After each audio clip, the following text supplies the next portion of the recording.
The views and opinions expressed on this program are those of the participants and do not reflect the views of BronxNet or the program underwriters.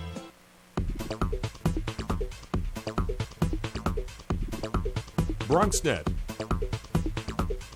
Your voice, your views, your vision. Hello and welcome to Open, the show where we bring you the best the Bronx, New York, and the world has to offer in art, music, entertainment, sports, and much, much more. I'm Rina Valentin, your café con leche, and host for the next hour. Coming up today, we'll share some fun and festive events right before the holidays in our Open Weekend Preview. Then we'll have a sneak peek at Garifuna in Peril, a film screening this Sunday that tells us all about one man's struggle to keep his culture alive. And next, Christmas is approaching, and we'll bring in the holiday season with some Puerto Rican flavor. That means a coquito tasting.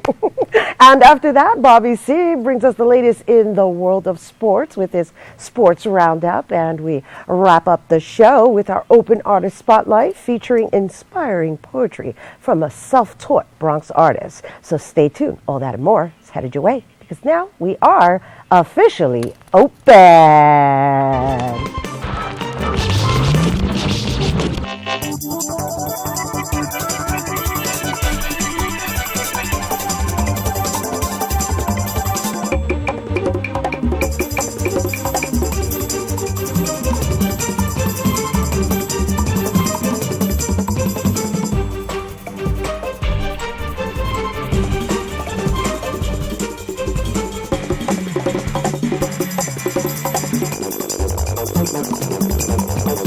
Ahead of you for you today. That's right. But remember, we are always asking you to keep in touch with us and visit us online by going to bronxnet.org, and or you can tweet us at BronxNetTV, and or you can tweet me personally at Rina Valentin. We are always interested in hearing what you have to say. So also, remember to like us on Facebook, and we're social people, so get with us.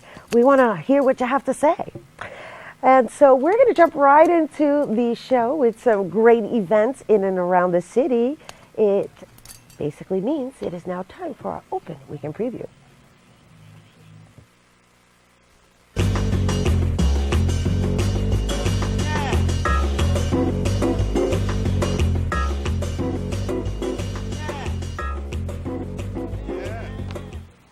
And first up, salute the Veterans Luncheon here at Lehman College. The Office of Veterans and Military Affairs is presenting a special luncheon for all veterans and members of the Armed Forces on Friday, December 7th from 12 noon to 1:30 p.m. in the Music Building of Lehman College. Proceeds from the tickets will benefit American Red Cross for Hurricane Sandy and Lehman student veterans. You can RSVP by December 5th, and you can call 718-960-7188, and or you can email them at veteransaffairs@lehman.cuny.edu. Next, Santa Claus is coming to town. Yes, the Jolly Man is coming early this year because he knows about all the children affected by Superstorm Sandy, and wants to let them know he won't forget about them. But he's going to need some local helpers to make sure the toys get out to the kids that need them. So full details on the event and how to help out or register a child in need can be found by going to facebook.com/Santa Claus is coming to town. And that's Santa Claus with an E at the end and the number 2. Yes. And next, we have the Jerome Gunhill Holiday Tree Lighting Ceremony. That's happening tonight, Friday, November 30th, and it's hosted by yours truly. And this event will mark the beginning of the Christmas season here in the Bronx. Once again, that's happening tonight, Friday, November 30th at 6 p.m. at the Green Streets Park on the corner of Jerome and Marshall Parkway, North Avenues, and they have like about 800 gifts they're going to be giving away to kids. So make sure you make an effort to get out there today. And if you're interested in more information, you can go to JeromeGunhillBid.org. JeromeGunhillBid.org. And finally, the Young Roots performance series at Hostos Community College continues with In the Arena, Not Everything is Pink. Choreographed by Antonio Ramos and inspired by the photographers of Sol Aramendi, this piece explores ritual, superstition, and fighting arenas where we individually and collectively meet our demons. Gender roles, santeria, cleansing, rituals, and battles of existence are all combated. And that is also happening tonight on November 30th, and that's going to begin at 7:30 at Hostos Community College Main Theater, located at 450 Grand Concourse and 149th Street in the Bronx. And for more details, you can go to hostos.cuny.edu/culturearts. And there you have it. The seasons are changing and winter is here, people. And speaking of changing, it seems like, Facebook is, up to some old tricks, and I guess people are quite concerned. I don't know if you guys have seen the statuses that are supposed to give consent to your media on Facebook, and so I think it's interesting, and I'm not going to lie, I'm one of the people that copied and pasted it. So I guess I'm a little concerned about it myself. They are saying that, it's a site, it's a sharing site. So basically, whatever you're posting there is automatically public. But, we got DJ Vince Bracey in the house, and we're just going to have a little chat about that since he's a little social media expert as well. So what do you think about that, Vince? Happy Friday. Happy Friday to you, too. Basically, I think, just like you said, it is a sharing website. Everybody wants to keep all their information to themselves.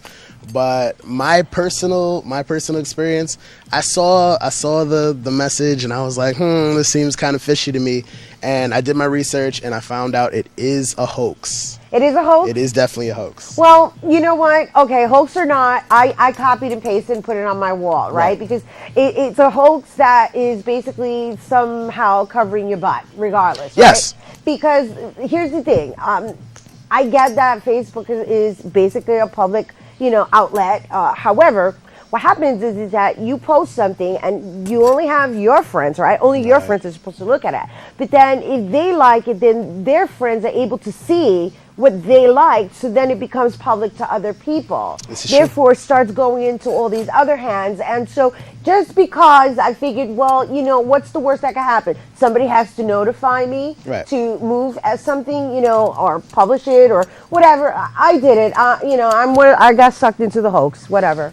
Yeah, so like you said before, it's better safe than sorry. It's always good to, protect yourself. But one thing, and I got this information through ABC News, basically once you sign up for Facebook, somewhere in the little fine print in between, here's your email and here, click to log in so I can add all my friends, they do mention something about privacy settings and the fact that once you sign up, all your information is theirs regardless. So, yeah, it happens. Okay, so privacy settings doesn't count. Privacy settings doesn't count. It does. They do, keep your information from getting out to people that you don't want to see, but they do reserve the right to use your information should they have to. Right. So, which hopefully they shouldn't have to. Okay, well, you know what? Here's the only thing I can suggest to you guys and to you and for all of us to always take into consideration. Be very mindful of what you post. Definitely. It's that simple. If you don't want something getting out, don't post it. Exactly. That's it. All right. DJ Vince Bracey in the house. All right. So we have to take a quick break, but coming up next, Garifuna in Peril is here on Open. But first, let's take a closer look at the In the Arena Young Roots most recent series. My name is Antonio Ramos. I'm a dancer choreographer. But I'm also a massage therapist and a healer. Regardless that I do a lot of postmodern work, I think I can get away from my roots. I can get away from, being Puerto Rican and have different background of like African and Taino and Spanish. I try to bring a lot of social political stuff that happens in my daily life. I'm actually not bringing a lot of folklore. I think I'm influenced by the folklore and the traditions of my culture, but I don't necessarily bring them so literally on stage. The title is En la arena no todo es rosado. In the arena, not everything is pink. The piece have these two sides of being this melodrama thing that actually I related so much to Spanish, to Latin culture, where we just like bring our emotions, and it's all about out there and loud. And also has this fun side of it that is like funky and having fun. I'm collaborating with dancers. I think they're inspiring. The way I work, and I actually learned this from other choreographers I worked before, is like I try to let them bring their own package to it, so I don't try to correct as much as, I don't want them to look just like me, I want them to look like them, trying to learn my material. Young Roots is anybody who keep actually where they coming from alive. Part of your identity is keeping your roots. It's important to just acknowledge that actually that make you who you are as a person. I'm super excited. It's brilliant. And the theater here, it's amazing. Roots are they're fantastic. I think they're wonderful. If you can embrace it and say like, hey, there's something good about it, regardless that it's this and the other. There's always a good thing about your roots. Hello, welcome back to the studio, and we are here with a very interesting group of gentlemen. We are actually going to discuss Garifuna in Peril. It's a film that documents the struggle of one man to save his Afro-Amerindian culture by starting a language school in Honduras. We welcome the filmmaker Ali Alié, Ruben Reyes, and the president of the Garifuna Coalition, Jose Avila. Hello and welcome to the set, gentlemen. Hello, Rina. Hello. Jose, well, I would like to begin with you because you're no stranger to us here on Open. And if we could just share with everyone a little bit about the Garifuna Coalition so that they understand actually the popularity of Garifuna people that there is here in the Bronx. Of course, Rina. First of all, thank you for the opportunity to be here, the support that BronxNet has provided to the Garifuna community. I represent the Garifuna Coalition, which is an advocate for the Garifuna community, a community that has been here in New York since the 1930s. However, no one knew about it until March 25th, 1990, the Happy Land Social Club fire. Most of the victims of that fire were of Garifuna descent, and that was when New York became aware of the existence of the Garifunas. We founded the Garifuna Coalition in 1998, and it was again to be an advocate for the Garifuna community here in New York. Since we've been here since the 30s, it surprises people when I tell them that there's 200,000 of us here, with the majority right here in the Bronx. I refer to the Bronx as the largest Garifuna community in the world. It's larger than any Garifuna community in Central America, and New York has the largest Garifuna community outside of Central America. And it's a pleasure to be here with BronxNet, and thank you for the support. And we're here again to share our experience as a people who have been here. We are part of the multiculturalism that is the Bronx. Beautiful, thank you. And that leads us into the other two gentlemen, right? Ruben Reyes, who is actually being screened this weekend, right? Well, you too, Ali Aliyah. But you're also one of the stars in the film, which is very interesting. And the preservation of the culture is what the story is geared towards. So I just wondered what inspired you to make this film? Actually, what inspired me is the necessity that we have to be able to use the media to educate our people. So that's one of the strongest inspiration that I got for to get involved into making this film. And so, Ali, right? Mm-hmm. Yeah. How difficult was it to shoot something in Honduras and over here? You know, did you guys schedule it so that you were out there a certain period of time and did you have to do fill-in shots where you had to fly up there? Luckily, we didn't. We just planned it very well, and him being the main star actor as well as producer helped because we only had to buy a certain amount of plane tickets to bring our people there. So. Yeah, I mean, it's difficult doing a film in two countries, but we managed it well. Ruben has a lot of connections since he's from the town that we filmed in, so everyone knew him. And I had filmed a movie in Honduras about 12 years ago, actually about Garifuna also, so I was familiar with the area. Okay, now, in the story, right, because you wrote it together, right? Yes. You both wrote it together. So, this story is about an older gentleman who has a school or starting a school that actually is competing with a tourism situation, and then you have a son that doesn't even speak the language, right? So, which is interesting because it's great because now you have the intergenerational, right? And so. It's very colorful, and we are going to show you guys a clip when we go to break. But just give us a little bit about the history of the Garifuna culture. Actually, the Garifuna culture starts in the island of St. Vincent in the 1600s when a couple of ships had a shipwreck and there was a rebellion in the ship. Then the African people made it to the island of St. Vincent, and they were embraced by the inhabitant, which was the Caribs and Arawak at that time. So eventually they intermarried, and they gave birth to a child called Garifuna today. So basically we became the prime inhabitants of St. Vincent, the principal inhabitant at that time. Obviously the skin of the native got darker with the presence of this new African. And then eventually we fought the British when they tried to colonize the island until when our chief Joseph Satuye died in 1795. Then we were exiled to Honduras 2 years later. That's why we now populate Honduras, Belize, Guatemala, and Nicaragua. And today we're also found in the United States. Yeah, it's interesting that you have Ali. I just need to know, where are you from? I'm from San Jose, California. You're from San. Yeah. Okay, so how did this happen? I live in California. Oh, okay. I live in Los Well, Angeles. I made a film about 12 years ago called El Espíritu de mi Mamá, which was about a Garifuna woman's spiritual journey to reconnect with her roots in Honduras. I showed that at a lot of film festivals all over the world about 12 years ago.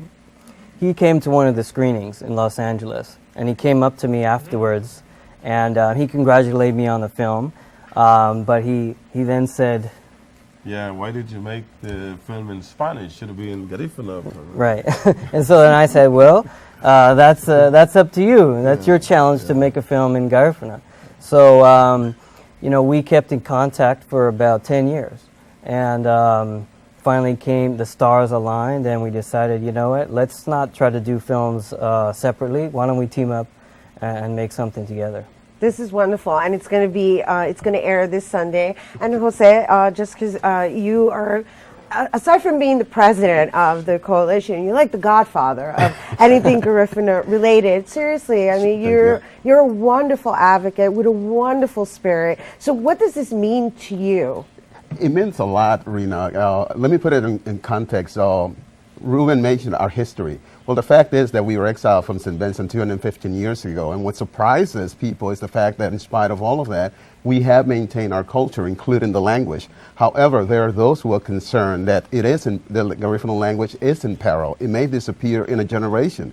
Right here in New York, as I mentioned before, in America, we have the first generation of Garifuna Americans, and we know that through the process of assimilation, that's usually when cultures begin to disappear. So this film contributes a lot towards the preservation of the Garifuna culture, which, by the way, the Garifuna language, music, and dance was proclaimed in 2001 by UNESCO as a masterpiece of the oral and intangible heritage of humanity. It was one of the first cultures to be such proclaimed. And this film is part of that effort to preserve the culture and, more importantly, the language. Beautiful. I congratulate you, gentlemen. We are out of time. Can somebody share with everyone the details of the film? Are tickets still available? Is there a website that they can go to obtain the tickets? Yes, tickets are available. It's showing this Sunday, December 2nd at 5 p.m. at Teachers College. You can go to our website, which is garifunainperil.com, and you can find a link to get the tickets. All right, thank you, gentlemen. And before we go, Francisco, Jose, excuse me, is there anywhere that people can obtain more information about the coalition? Should they be listening and want to be part of the coalition? Absolutely. They can go to our website, which is www.garifunacoalition.org, or they can call us at 718-402-7700. All right, and forgive me, his middle name is Francisco. Well, It's Jose Francisco. Exactly. So technically, I wasn't wrong. But no, you're not. once again, Ruben and Ali, congratulations on this effort, and I will be there on Sunday. So Great. I look forward to seeing the film, and I hope you guys are interested too. Once again, for more on Garifuna in Peril, contact. You can call them at 212-864-1760 for tickets, and be sure to see the screening on Sunday. It's happening at 5 p.m. And now we're going to take a look at the trailer for Garifuna in Peril. Ricardo, my friend, you know tourism isn't going to go away. People want jobs. They want development. With the Inter-American Development Bank financing a 4-lane highway from San Pedro Sula all the way here, do you realize how much increased tourism that will bring to the region? And this is just the beginning.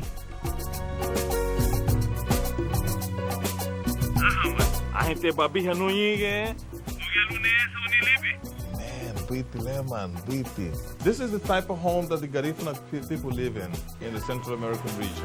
My brother Miguel is there. He is the one that's going to take you from one village to another.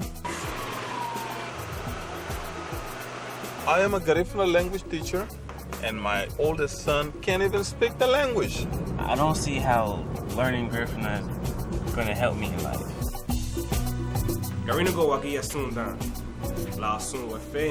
The people that you come from happen to went to a special thing in history where we never were slaves.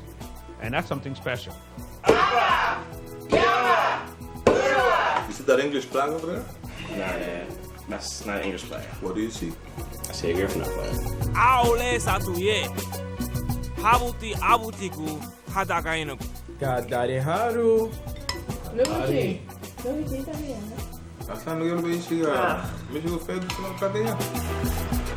es tu día de suerte. ¿Cómo va a ser mi día de suerte? Se me arruinó el vehículo. No, yo te digo que hoy es tu día de suerte. ¿Por qué? Porque vas conmigo. Eso sí, por algo se me arruinó el vehículo. Ya sabes.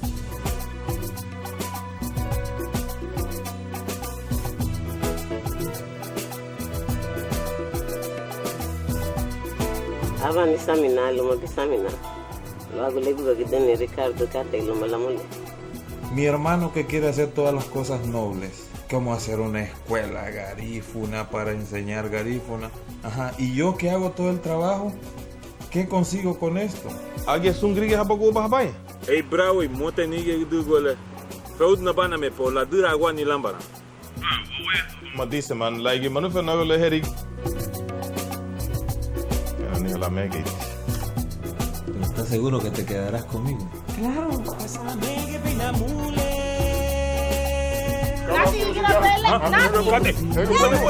The Garifuna people could be benefiting more from tourism if those patronatos weren't so patronizingly stubborn. Desde 200 años viven nuestros ancestros acá. La verdad tuya queda salvarte. A mí me suena como si que fuera una amenaza la que me estás haciendo.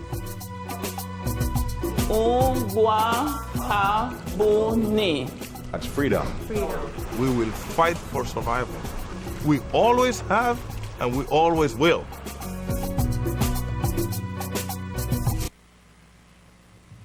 Hello, welcome back to the studio. You just finished watching the trailer for Garifuna in Peril that will be playing this Sunday. And for information on tickets and for more information, you can go to Garifuna-in-peril.com. Garifuna-in-peril.com. All right, our next guest is she's the origin of the International Coquito Finals. And, it started, actually the origins, I should say, started over 10 years ago, and it's grown to be quite a festival in New York City. And here to tell us about this year's qualifying events is the Contessa of Coquito, Ms. Deborah Quiñones. Good morning. Good morning. You know, I had to say it like that because, you know, you're the Contessa of Coquito. Yes. It's a funny story how I got that name, but the Coquito Masters is very important to me because in 2001, in 1999, the person in my family that made Coquito passed away. And I found that I didn't have the recipe, I had no clue, and I had no connections to making Coquito. So okay, so before you even go on with that, let's just give everybody a little history about Coquito and the importance, the role that it plays in Puerto Rican culture. Actually, I think it's in Latino culture, but the Puerto Ricans, they don't play when it comes to Coquito. Well, you know, it's interesting. That's why we're having competitions about it now. Exactly. Because everybody makes a perfect Coquito. Don't tell them that they don't. No, of course not. So the thing is that Coquito is a distant cousin to Porcet, which is in England, which was in England in the 1800s. And it ultimately migrated, you know, turned into rompope. What is this? What am I reading here? Oh, okay. It has a lot of different names. Okay. So it's Coquito for us. Right. But it's rompope for someone else. Right. It's creme caramel in the Caribbean. Right. So the thing about Coquito that I love about it is that the ingredients are from all over the world. It's a global drink. Right. And how it ended up on our little island is amazing. The coconuts came from China. The cinnamon came from India. You know, all the ingredients are so amazing. And they ended up on our little island. Right. And we made it into this amazing drink. And we also made it into a tradition, right? Because Absolutely. This is the time of the year that, don't ask me why it's not made in the summer, because I never hear it's like, oh, we're going to make Coquito for the summer. Although there's people who make it in bulk and stack them, you know, like her. No, I do not stack. Well, you know, here's the thing. I know how, just for the record, I do know how to make Coquito. Because people wonder if I do. I do know how to make Coquito, and I make a very good Coquito. Right. And in fact, the way that this contest started in my house. Because it was the holiday season and I didn't have any Coquitos, so I invited people to my house and we had a Coquito party, and I said, let's have a contest, and the winner walked around my living room going like this. Right, like with the hand wave, the famous hand wave. Mm-hmm. And it's only during the holiday season, so I decided to embrace October 15th to the Three Kings Day as the Coquito season. Nice. And this was 10 years ago this started. Actually 11. 11 years. All right, so we're going to count that party in your house as the that's the official. Right, that was the official. That was the first time. So we have to change the records. Okay, it's 11, not 10. Yeah, it's 11. We have to count our house. So here's the thing. The thing is that it started in my house and it went to a community center. It went to some of the bars in the neighborhood, and then in 2004, the Museo de Barrio invited me to come in and do the contest. And it's grown because before people would just line up the bottles, line up the cups, and we would just walk around and just, you know, drink and taste. And I insisted on creating a process where it was tasting, not a drinking contest. Right. And you tasted for color, consistency, kick. And you looked at that because I went to Cordon Bleu Cooking School, and I actually went to Lehman College, which is so funny that I'm back here. And it was about applying principles of culinary excellence to Coquito. And I want to take Coquito around the world. That's why I created the Coquito Federation. And there's people that love Coquito, and I'm planning to drink it on the moon one day. You know? Nice. Why not? Nice. So this all sounds fabulous. We're going to be drinking Coquito on the moon, people. Yes. In the meantime, you can drink it here in the Bronx and the other boroughs, because it's grown into this actual regional. Actually a little bit more than regional, because you actually have people from other states, right? Yeah, I do. I actually sent a Coquito Master starter kit to Hawaii. So I'm excited about that. And my son's in Florida. He wants to start it there. I've been contacted by other countries, and it's just an amazing thing because, Coquito Masters is really a contest, but it's really more about cultural tourism, culinary preservation and brand identity. That's beautiful. And so, all right, so tell me where we're at now as far as like, okay, let's tell everybody what the process is to even become a qualifier. Okay, so in 2008, the Museo del Barrio put an ad in Time Out magazine that said where to find sexy singles. And it was at the Coquito Masters event. So it turned out that 600 people showed up, and I had 48 samples, contestants. And I realized then that I had to break it out and change it. So we decided to put together a concept of qualifiers in the boroughs. So that you have a qualifier in the Bronx, Staten Island, and then you would go to the finals. So I have qualifiers all around the city, except Staten Island, which I'm sorry, I just can't, I need to connect out there. Right. And what happens is we taste, we rate, and then the person that has the highest score makes it to the finals. And then at the finals, this year, which is in the Bronx, I'm happy to say at the Bronx Museum, so thank you so much, we add another component where we add the top 3 are then judged by invited culinary experts, which this year include Baron Ambrosia. Yay! Yeah, no, we love Baron. Are you kidding me? Baron's awesome. We're big Baron fans here. Baron Ambrosia, Chef Julio Rodriguez, which we've had him on the show who's as the well. author of Cooking Columbus, and Professor Nilsa Rodriguez from the Culinary Institute of America. Nice. So this is adding another layer where it's like really judging from a culinary eye, and it helps people to realize that their coquito is good or is not good, because we've had some experiences where coquito is not sweetened condensed milk with rum, and they think it is. Right. So this event serves to educate people about what coquito is, and then I created this this logo, and I was kind of giving honor to my Spanish heritage, where it's like a coat of arms and has cinnamon, coconut, vanilla, and rum. Nice. And the Puerto Rican flag. We love it. We love it. We love it. We especially love the little cups on the table. And that's how we judge. We do not drink a lot. We just have a little bit. We have a little sip. So when you judge, what you look for are freckles. You look for, if it has some color in it. Right, because there's cinnamon put into the coquito. Right. I mean, I don't think we can share this with everybody. You can't really see, but coquito is almost like an eggnog, but I shouldn't say that, but it's not. I don't Clearly want not. to our culture. I was like, ooh, did she just say eggnog? It's not, but if it's related. Yeah, okay. It's related. It's along the continuum because it started with percent, and it kind of right. So you look for that, and you see, it's kind of, you see the body. You see it's kind of creamy. Right. And you see like a film around the cup. Right. You can smell it. You can smell the coconut. You can smell the nutmeg. So you're taking your time. And you see, the thing is about coquito is that you don't need to drink a lot, and the way that I taste, we have the contest is we have these tasting cups, because it's not a drinking contest, it's a tasting thing. Nice. And most importantly, it's about the celebration of a culture, and how we as Puerto Ricans represent the diaspora of the world. Nice. And we transform it, and I want to take coquito to a higher level, where it's like not like mojito, but up there where people know what it is, because it's not sold on the market. And everyone has their own recipe and their own experience. And I remember one time I had this guy, he said, this is for my aunt and this is for my grandmother, and then one of the winners in one case actually stole the recipe from her father, oh my who had it locked under his bed. The actual recipe. How interesting. She got the key from her mother. Right, interesting. But she actually serious. No, it was serious. She's from the Bronx too. She was from the Bronx too. It's Dasha from Coquín Mexicano. No, she told me. She's the one that told me the story. She says I stole the recipe from my father, and she came in third place. So but it started without. It was just open, and then what I've done is it's a blind taste test now. Nice. Contestants can't taste, because we've had some incidences where it's okay to lobby, but Right. Right. If your coquito is that good, you shouldn't have to lobby for it. Right.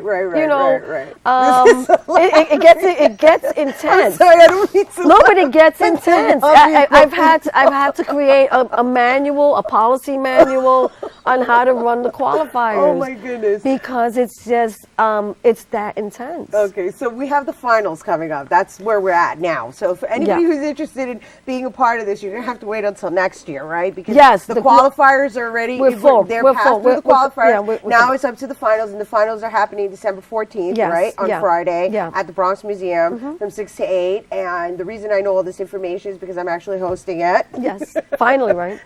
But the other thing is that prior to that, we have the one in El Barrio is going to be a Gran Patrio de Oro on December 7th. December 8th is going to be in Soho Harlem at the Mink Building. And December 5th, actually, next week, is the qualifier for the Bronx. And that one, it's really interesting because it has past finalists and the 2010 Coquito Master. Oh, competing. that's interesting. Very interesting. So we've got some hot competition coming to the Bronx. Okay, so where can people get all this information? Because we just fed them a lot of information. I know. I'm on Facebook, Coquito Okay. Masters on Facebook, and coquitomasters@gmail.com. All right, awesome. So you ready to taste? Oh, yeah, and we're going to toast off with our own coquito tasting. Thank you, Contessa Debbie. It's awesome. Nice Good way stuff. to kick off a Friday Good morning. Good stuff. Yes, good stuff. Thank you. No, thank you. All right, thanks to Debbie for giving us some flavor and spice. I'm sorry, I got. I need a fan. All right. We're gonna do another coquito tasting while we take a break. And Bobby C's up next with the Sports Roundup, all right? But first, the Albanian Film Week screening happened right here in the Bronx, and we're going to take a look at that. Thank you, Debbie. Good, right? Yes. Shake it up because you got. Okay, we got to shake it up. Do it. Rock on. All right, you can taste. I got extra cups. Today in BronxNet, and we're screening at the studios here at Carmen Hall. We're showing first Albanian Film Week, commemorating 100th anniversary of Albanian independence. Majority of Albanians in America are in the Bronx. We wanted to find a place where we can show some movies for Albanians in the Bronx. Well, we are in the Albanian Film Festival, and so it's kind of encouraging, to come over and stop by and to see, the film creators and the producers, that they got a chance to stop by. We have all kinds of genres. Imagine we have 100 Albanian movies. Some from shorts, documentaries, narrative features, and all. I express myself. I express the culture of my country and my history and many things for life. So far, I'm having a great time with my wife, and this is really tremendous work, including you guys from Aleem too. But we keep this Albanian Week film alive. Especially from our community, they've been, very thankful and wishing us success and thanking us for doing us because it's the first time ever. Max from BronxNet, and he told us about it and wanted to help us out and provide us a space. Our home, the Bronx, has always been such a welcoming place to communities and cultures from all over the world. So I think it's appropriate that we are a part of screening and showcasing films that are not often seen in New York or even in the nation when we celebrate 100 years of Albanian independence together. Let's learn more about this culture. Let's share, let's dialogue at BronxNet and with Albanian Film Week. With this Albanian Film Week, we try to expand who we are as a nation, as a culture, as a people. So I'm very happy for my own community and we're celebrating the 100th birthday of Albania.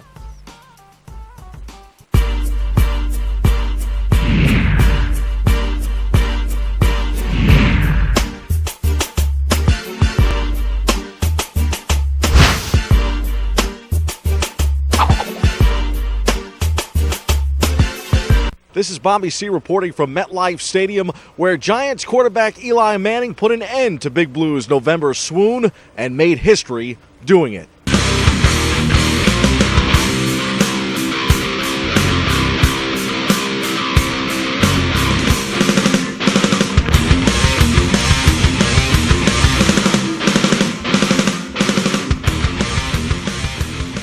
No Giants QB has more career TDs than Manning. Big Blue's signal caller tossed numbers 198 199, and then the record-setting 200 in Sunday night's 38-10 drumming of rival Green Bay. Fresh off the bye week with a rested arm, Manning passed Giants great Phil Simms for the record, finding wide receiver Hakeem Nicks in the end zone. The score made it 38-10 late in the third and capped an evening that was filled with brilliant plays from the first-place G-Men, who snapped a two-game slide to get back on track and improve to 7-4. Anytime you're mentioned with Giants players, Phil Simms and Charlie Connerly and some of those quarterbacks, it's an honor. The thing I'm most proud about tonight is the way we played and getting a win. Nicks wasn't clued in on history until he wrapped his hands around it. Eli's a great competitor. He likes to be on the money with everything, and it shows in his play. So what he went out there and did today was just part of the routine. He prepared well all week, and he just went out there and played hard. Teammate Victor Cruz would have liked to be number 200, but he settled for 199. It's a great feeling for myself to be a part of that and be number 199, which I was kind of gloating a little earlier about. But just to be around a guy with such class and to hold himself with such dignity, even when guys may not believe in him sometimes, or he may face criticism from guys and left and right, he still maintains his composure and goes out there and performs. I just beat the corner with inside release, and Eli did a great job. Throwing the ball high, I can go up and make a play on it. In addition to history and stopping their own skid, the Giants also ended Green Bay's 5-game winning streak. Bring on Washington, RG3, and the Redskins Monday night.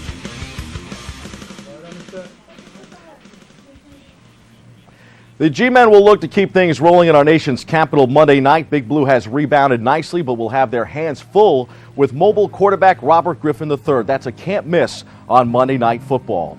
The Giants' MetLife Stadium neighbors, the New York Jets, were anything but a can't miss on Thanksgiving, falling 49-19 to the rival New England Patriots. They will try and regroup this Sunday at home when they welcome the Arizona Cardinals and former Fordham QB John Skelton. It was a forgettable week in Jets Nation as well. Fireman Ed, the team's mascot, so to speak, decided he no longer wants that distinction. He says it's been too tough to deal with unruly fans. Jets linebacker Bart Scott then came out and was critical of the team's fans embarrassing the organization a bit more. Head coach Rex Ryan has had a talk with Scott, whose comments are an all-time low for him. How about an all-time high for the Brooklyn Nets? Roll 'em.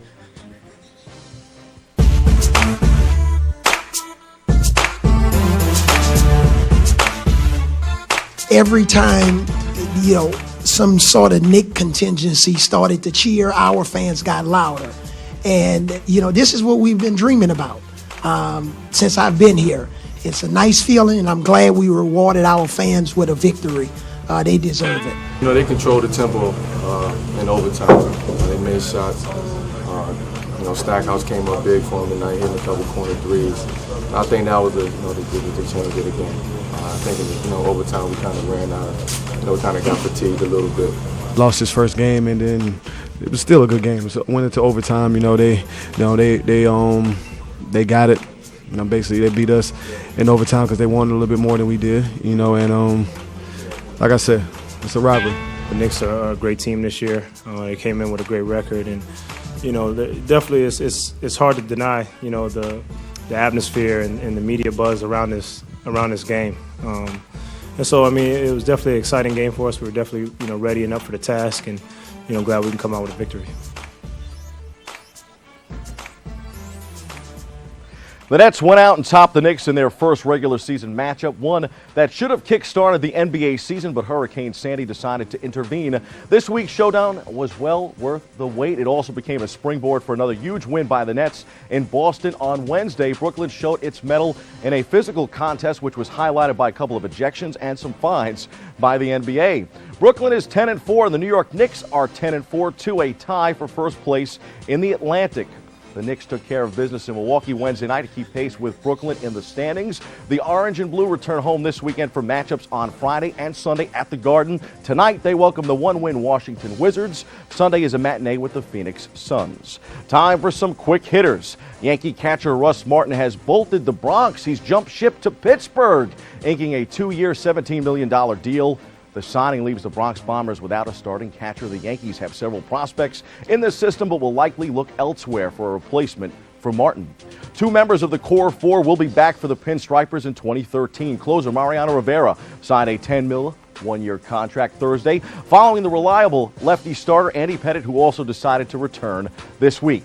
Speaking of returns, Mets fans have to be delighted to hear that David Wright is taking the organization up on their 7-year offer, somewhere in the neighborhood of $140 million. That would make Wright the highest paid third baseman in baseball, aside from Alex Rodriguez. Interesting side note here, the media has had some fun at Derek Jeter's expense this week. Some of the morning newspapers poke fun at DJ for what appears to be a few extra pounds during his rehab. Everyone's allowed to put on a few extra pounds during the holidays, guys. To the college football gridiron, Rutgers had a chance for a BCS Bowl Thursday night, but came up short in a 2017 loss to Louisville. Bobby C's recent run of strong picks and happy returns continues. It's almost like the luck of the Irish. Notre Dame went and became number 1 over the last 2 weeks. The Irish topped Wake Forest in their final home game in South Bend and capped the perfect regular season with a huge win at USC. They will now play for the national championship on Monday, January 7th. They'll face the winner of Saturday night's SEC showdown between Alabama and Georgia. As for the Heisman conversation, Johnny Football, Johnny Manziel, the Texas A&M freshman phenom quarterback, will likely get serious consideration. Hopefully the voters won't overlook Notre Dame's defensive stalwart Manti Te'o. How about the best defensive player on the best team in the country, maybe the best defensive team in the country as well? We'll talk more Heisman next week, setting the stage for the big announcement. Locally, the top Bronx sports story is none other than the 105th annual Battle of the Bronx. Men's basketball took center stage Thursday night at Rose Hill. Manhattan won 65-58. We'll have a full look back on Monday morning's show, along with an in-depth look at the New York Jets and their most recent highs and lows. In other men's hoops action, St. John's topped South Carolina Thursday night. Those are the headlines. Let's hit the C-list for a special tribute to a boxer we'll never forget.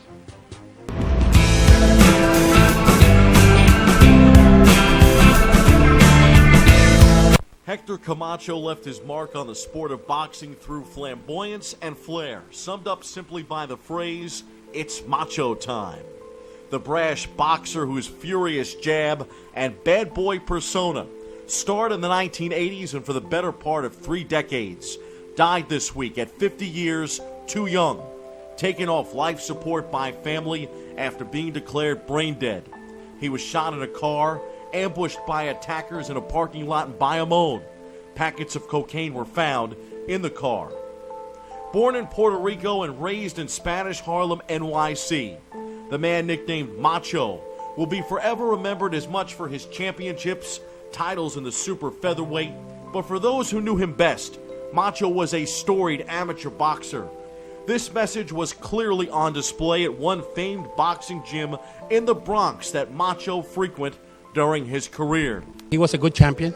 This gym and other location that we had, this gym being around for 9 years, and one of his sons trained here, and he used to stop by. But not only that, he came to see the kids, and he came to see some of the other champions that always stop by here, like Carlos Ortiz, Juan Laporte. But in a good sense, he was always, like talking to people, entertaining, and all that. But he was very, very humble. We should remember him like that. Like, he had a lot of skills, a good boxer, a good friend.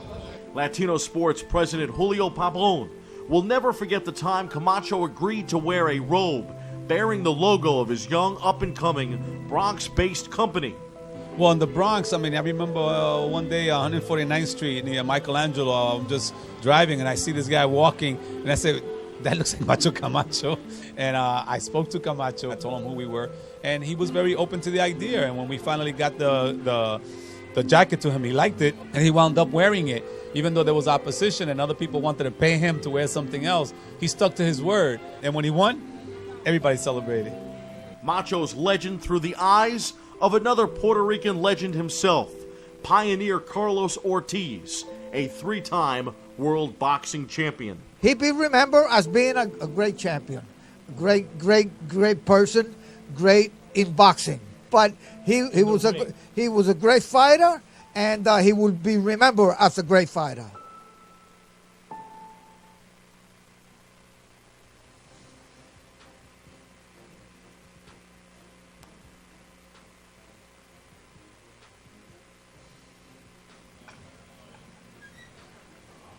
What are they doing? Get off. So here are the keys. Congratulations, it's officially yours. I'm sure you'll have many happy years here.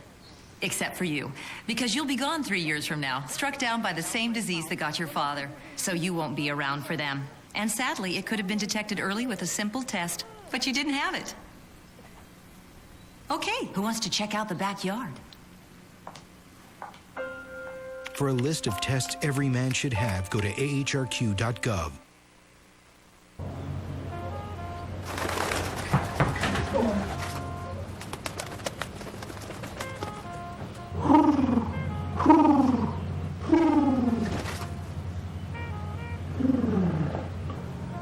Be free. Nice, Dad. Nice, Dad. Nice. Charles! Nice, Dad. You don't have to be perfect to be a perfect parent. There are thousands of siblings in foster care who'll take you just as you are.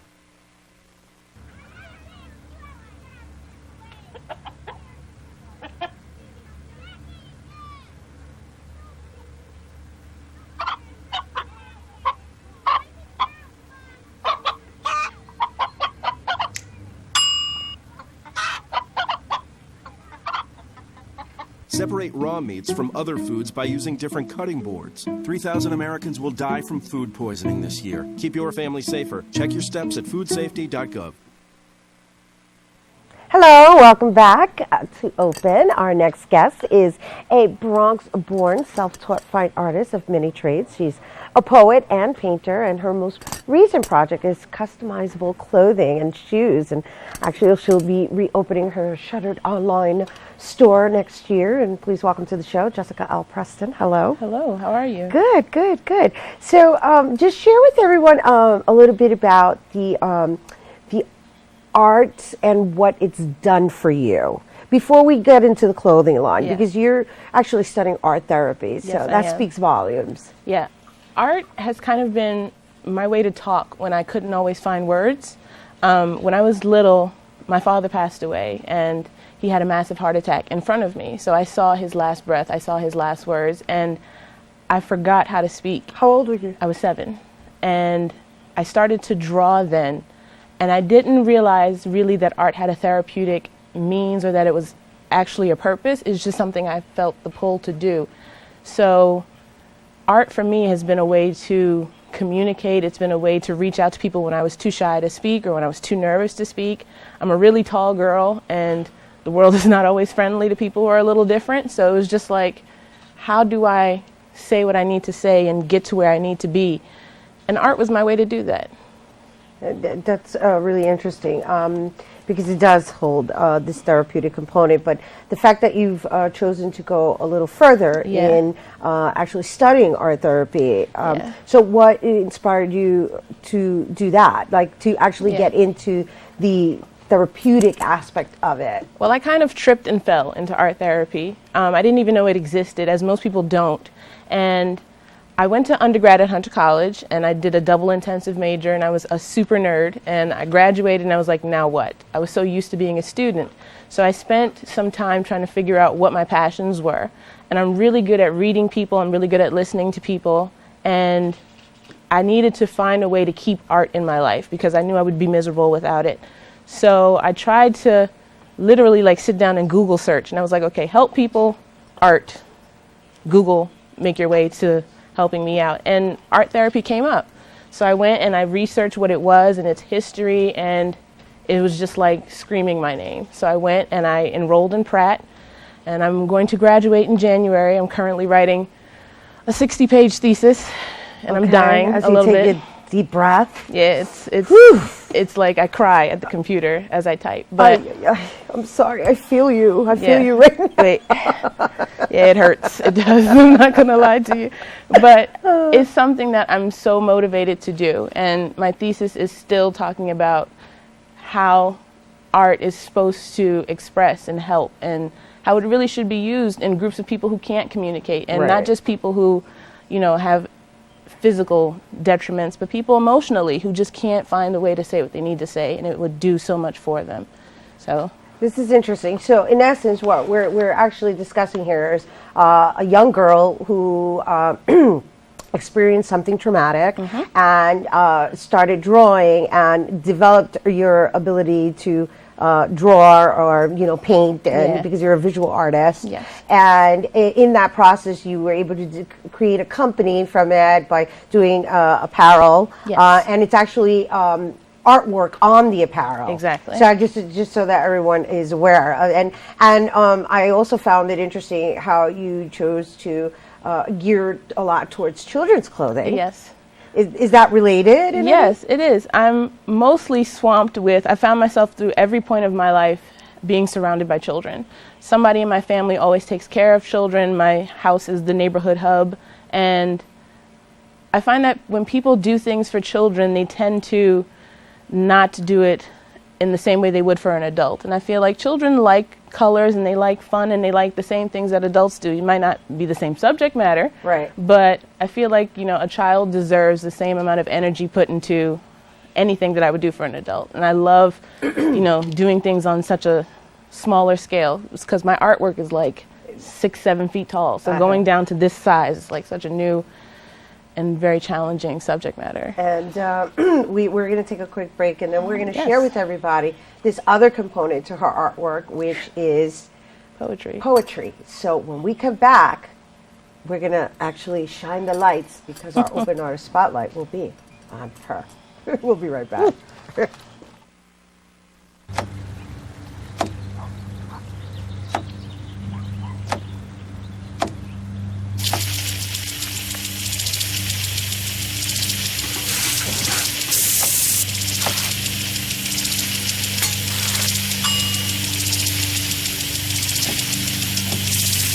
Clean kitchen surfaces, utensils, and hands with soapy water. 1 in 6 Americans will get sick from food poisoning this year. Keep your family safer. Check your steps at foodsafety.gov. And welcome back. The lights are shining and the stage is set because, well, Jessica is going to be shining in our Open Artist Spotlight. The Open Artist Spotlight is made possible in part with public funds from the Bronx Council on the Arts through the New York State Council on the Arts Decentralization Program. We just heard about her many talents, and now we're going to share some of Jessica L. Preston's inspiring poetry. And, well, I'm going to actually join her in this wonderful piece called Raise Your Hand. So please give her a round of applause. Welcome, Jessica L. Preston. Woo! And I'm going to be reading with her. Yes. And the name of this piece is called Raise Your Hand, and it's like it kind of touched me when I read it online, so I was happy to be a part of this. So here it goes. Raise your hand if you have ever searched for flaws, if you have ever had them pointed out to you, if you fell and blamed yourself, if you cried and hated the headaches that followed. Raise your hand. If you have ever been different, stood in front of yourself and wondered why. Why am I taller than her? Why do I like my hair short? What makes me stand out in a crowd of thousands but makes me vanish in a room of 20? Raise your hand. If you feel like walking out of your home can sometimes feel like standing in a lineup, no shadows, this is the sun at noon, all eyes on you, and you wonder why. Is it because of my idiosyncrasies? Is it because I am different? Can you see the seams? Did I forget to button up? Or is it? When I raised my hand and glitter fell from my palm. When I let you know I was flawed and yet I meant it with pride. I fell in love, out of taste, on the ground, and each time I got up and raised my hand. I raised my hand to answer your questions, not because I have any of my own.